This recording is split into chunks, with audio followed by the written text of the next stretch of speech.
There is a specific kind of silence that fills a house that is too big for one person. It echoes off marble floors and bounces against high ceilings. Arthur knew this silence well. He had designed it. Arthur was a legend in the city. They called him the man who touched the clouds. He built the tallest towers, the sharpest skylines, the monuments of steel and glass that defined the modern world. He was a man of precision, of structure, of grand ambition.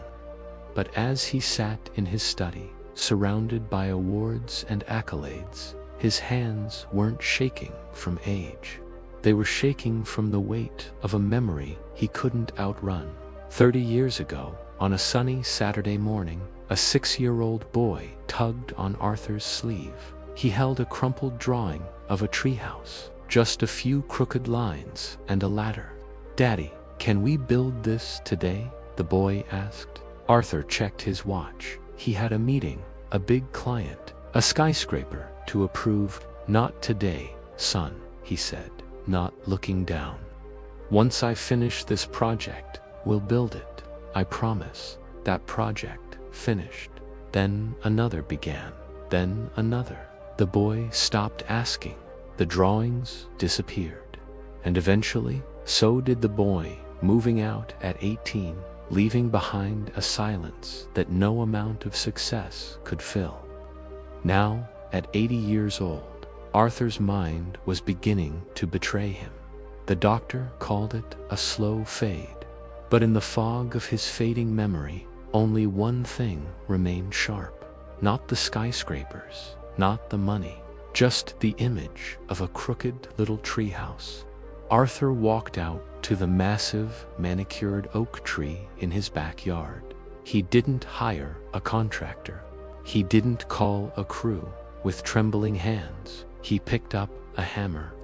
For 3 weeks, the neighbors watched the great architect struggle with simple wooden planks. He wasn't building a masterpiece. He was building an apology. One afternoon, a car pulled up.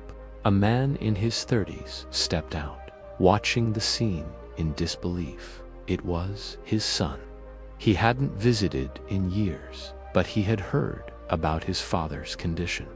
He walked to the base of the tree. Arthur looked down from the ladder. He didn't recognize the man as the adult he was.